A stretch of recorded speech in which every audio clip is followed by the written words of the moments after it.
Assalamualaikum warahmatullahi wabarakatuh. Alhamdulillah. Alhamdulillahilladzi arsala rasulahu rahmatan lil alamin wassalatu wassalamu ala sayyidil anbiya'i wal mursalin Muhammadinil qail may yuridillahu bihi khairan yufaqihu fid din wa ala alihi wa sahbihi muallimin ulumihi littabi'in amma ba'du. Qala Allah ta'ala fi kitabil karim wa huwa asdaqul qailin a'udzu billahi minasyaitonir rajim. Wa may ya'mal su'an aw yadhlim nafsahu thumma yastaghfirillah yajidillaha ghafurar rahima. Qala Allah ta'ala idzan fasabbih bihamdi rabbika wastaghfir innahu kana tawwaba. Wa qala idzan wal mustaghfirina bil ashar. Alhamdulillah, puji serta syukur kita panjatkan kehadirat Allah Subhanahu wa taala. Salawat serta salam semoga senantiasa terlimpah curahkan kehadiran Muhammad sallallahu alaihi wasallam. Fadilatul istighfar, fadilah istighfar. Mas kitab Mau'izatul Mu'minin. Qala Allah Ta'ala walladzina idza fa'alu fahishatan aw zalamu anfusahum dzakarullaha fastaghfiru lidzunubihim. Ayat yang sangat populer yang sering kita dengar, sering kita baca, sering disampaikan oleh para guru-guru kita, para asatidz kita, yaitu orang-orang yang ketika dia melakukan satu kesalahan fahisyah atau dia zalim li nafsihi atau zalamu anfusahum menganiaya dirinya sendiri, dia buru-buru mengingat Allah. Jadi kalau tidak ada manusia yang tidak memiliki kesalahan, tapi orang-orang yang dekat dengan Allah Subhanahu wa taala, orang-orang yang memiliki ketakwaan kepada Allah Subhanahu wa taala, sekali dia berbuat salah, dia tidak akan mengulang-ulang kesalahannya. Dia cepat-cepat kembali kepada Allah Subhanahu wa taala, mengingat Allah Subhanahu wa taala dalam waktu yang sangat cepat setelah melakukan kesalahannya, mengingat kesalahannya dan buru-buru bertaubat kepada Allah Subhanahu wa taala, meminta ampun atas segala dosa-dosanya. Bukan lantas setelah berbuat dosa, berbuat salah, kita tidak kembali kepada Allah dan juga tidak bertaubat kepada Allah Subhanahu wa taala. Wa qala ta'ala wa may ya'mal su'an aw yadhlim nafsahu thumma yastaghfirillah yajidillaha ghafurar rahima. Wa may ya'mal, dan barang siapa yang melakukan su'an, kejelekan, aw yadhlim atau dia menganiaya nafsahu, dirinya sendiri, thumma yastaghfirillah, kemudian dia beristighfar, mohon ampun kepada Allah Subhanahu wa taala, apa yang ia dapati sesuai dengan keinginan Allah Subhanahu wa taala. Yajidillah, ini janji Allah. Siapapun orangnya, manusia dari penjuru manapun, kalau dia melakukan satu kesalahan lantas dia kembali kepada Allah, kemudian dia beristighfar, mohon ampun kepada Allah Subhanahu wa taala, yakinlah dia akan mendapati Allah sebagai zat yang maha mengampuni segala dosa-dosa. Yajidillaha ghafurar rahima, Allah yang maha ghafur. Jadi kalau kita ini memang tidak lepas daripada salah, kita tidak bisa lepas daripada dosa-dosa yang kita lakukan, tapi bukan berarti lantas mengulang-ulang kesalahan dan dosa-dosa tersebut. Maka kembalilah kepada Allah Subhanahu wa taala, yakin sebanyak apapun kesalahan kita, sebanyak apapun dosa-dosa yang kita lakukan, Allah akan mengampuni kita. Yajidillah ghafurur rahim. Bukan hanya mengampuni, tapi Allah mengasihi. Itulah hebatnya Allah. Orang yang salah, Allah maafkan, Allah ampuni. Bukan hanya di situ, tapi juga Allah sayang. Kita belum tentu, kita susah. Kita ada orang yang berbuat salah dengan kita, mungkin kita bisa memaafkan. Tapi kalau untuk kembali sayang atau kita lantas mengasihi dia, rasanya jauh. Makanya jangan pernah bandingkan sifat Allah dengan sifat manusia. Allah bukan hanya mengampuni orang berbuat salah, dimaafkan, diampuni dan dikasihi. Kita ada orang berbuat salah sama kita bisa memaafkan, itu juga sangat bagus. Karena yang dianjurkan adalah bukan meminta maaf yang paling utama, tapi memaafkannya yang paling berat. Minta maaf itu gampang susah. Tetapi yang paling susah adalah memaafkan. Setelah memaafkan, mengasihi jauh lebih sulit. Itu sifat Allah. Kalau pengen ngikutin, monggo. Itu yang dianjurkan.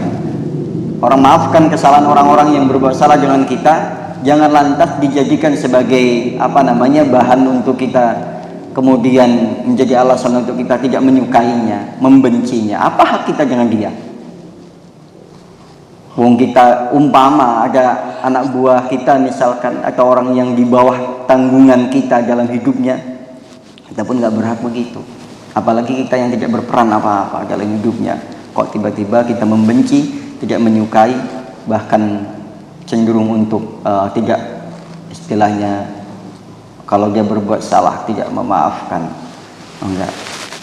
Kalau mau mengikuti sifat Allah, Allah Maha Pemaaf, memaafkan dan mengasihi, dan setelah itu pasti Allah kasih kejutan.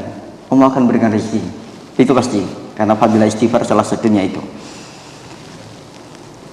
Wa qala ta'ala fasabbih bihamdi rabbika wastaghfir innahu kana tawwaba. Fasabbih, dan bertasbihlah kepada Allah, bertasbihlah dan memuji Tuhanmu Allah Subhanahu wa taala, wastaghfir, dan mintalah ampun kepadanya. Sungguh kau akan mendapati Allah itu tawwaba, sangat menerima taubat. Dalam bahasa Arab itu begitu. Kalau bahasa innahu kana tawwaba, tawwab itu sudah maksimal, sudah sampai finishnya, yaitu sangat, kalau udah ini berarti sudah sampai puncaknya, sudah sangat lelahnya kalau kita. Nah ini Allah sangat menerima taubatnya, Allah sangat menerima. Kalau udah sangat berarti jangan diragukan, mau ampunin nggak ya, Allah maafin nggak ya, dia kira-kira maafin saya nggak ya. Nah, selalu begitu. Kalau Allah itu sudah pasti, tawwab, sangat pasti. Kalau kita nggak pasti, kita belum tentu mendapatkan maaf dari orang lain. Bahkan terkadang kita tidak salah, dicari-cari kesalahannya. Sekalinya kita salah, tidak termaafkan. Sekalinya tidak termaafkan, tidak lagi-lagi berteman dengan kita. Terkadang begitu. Bahkan kesalahan-kesalahan kita seringkali kita kehilangan teman, kehilangan saudara, kehilangan yang lain-lainnya, karena jauhnya sifat manusia dengan sifat Allah Subhanahu wa taala. Belumnya kita mampu mengikuti sifat-sifat Allah dalam kehidupan kita. Wal mustaghfirina bil ashar, yang berikutnya Allah sampaikan, wal mustaghfirina bil ashar, yaitu jadilah kalian orang-orang yang selalu istighfar atau meminta maaf, minta ampun kepada Allah bil ashar, di waktu sahur, di jam-jam segitu. Itu jam-jamnya manusia masih dalam keadaan terlelap tidur. Allah membuka luas-luas siapapun yang mau datang kepadanya.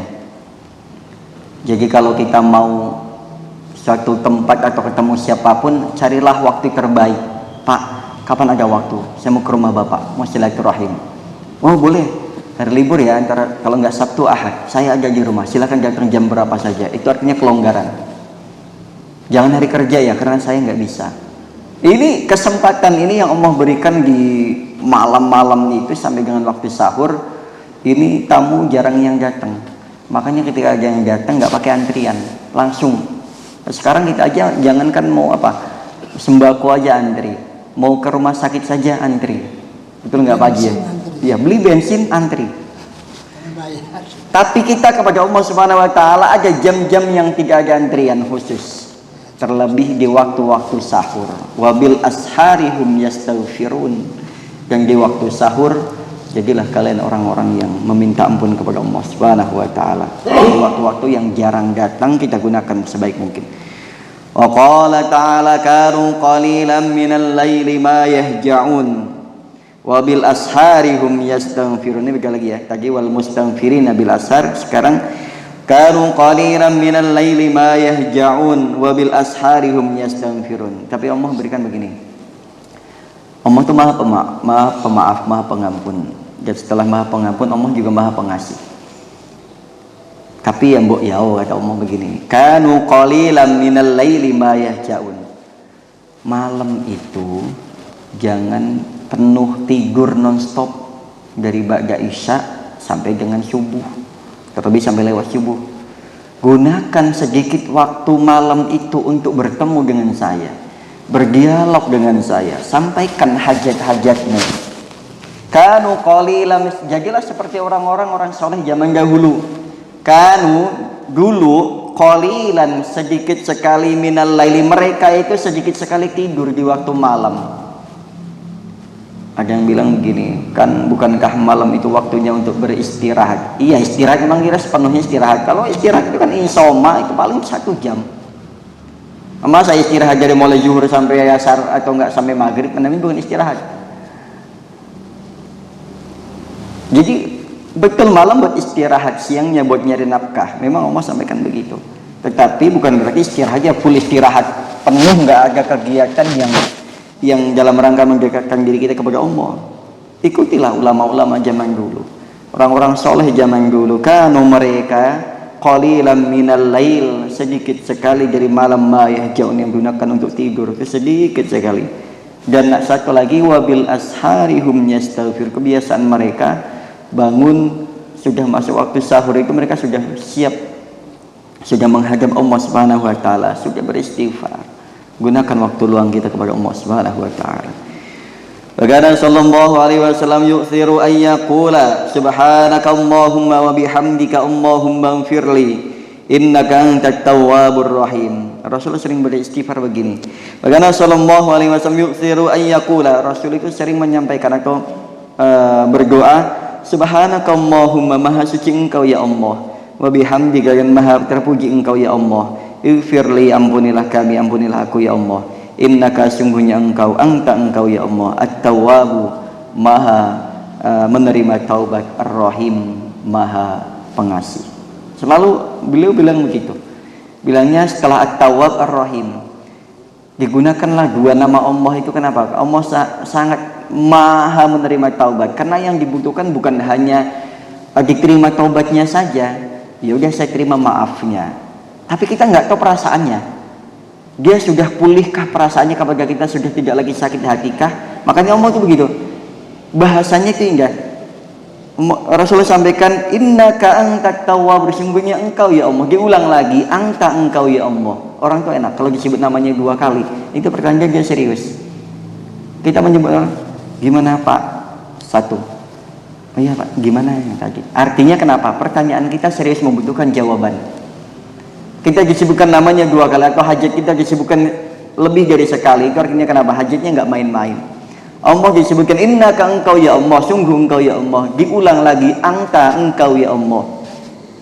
Bahasanya juga yang disampaikan seperti bahasa orang dialog. Innaka itu adalah mutakallim, orang yang langsung berdialog, ngomong face to face. Engkau, serius Pak, Bapak ini saya ngomongnya gitu. At-tawwabu, maha penerima taubat. Yang kami butuhkan bukan hanya diterima taubatnya saja, tapi ar-rahim. Setelah diterima taubatnya, kami juga butuh belas kasihan lagi. Kenapa? Agar supaya kami tidak terjerumus kembali ke dalam dosa-dosa kami, tidak kembali mengulang kesalahannya. Maafkan saya Pak, mohon maaf, saya insya Allah tidak akan mengulangi kesalahan saya lagi. Bapaknya minta tolong maafkan saya. Nah, setelah dimaafkan, minta tolong Pak, kita akrab lagi Pak, gitu bahasanya.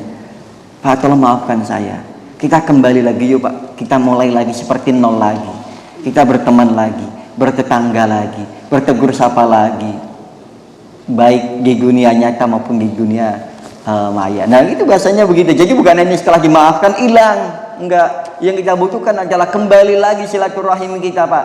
Ayo kita akrab lagi, ayo kita seperti ingat, nggak seperti dulu. Kita dulu kemana-mana kita bareng, ngumpul bareng, Jangan pergi gitulah, ayo kita bareng-bareng lagi begitu. Yang dibutuhkan adalah setelah kita terimanya maaf, kita minta maaf, dimaafkan. Yang kita butuhkan adalah kembali keadaan yang terbaik lagi, kumpul lagi, bareng lagi, kasih sayang, hobi bareng lagi. Kan kita sering tuh kehilangan teman. Mana ya bapak itu, mana ya bapak ini. Oh itu kayaknya orangnya udah kecewa deh, orangnya udah sakit hati. Tapi ya pernah ketemu, iya tapi beda bahasanya, tegur sapanya udah beda.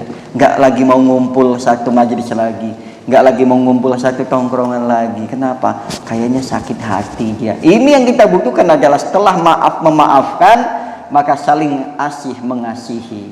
Jadi nggak selesai memaafkan saja, kumpul lagi, bareng lagi. Oke, sebentar ini Pak yang kami sampaikan bagi hari ini sebagai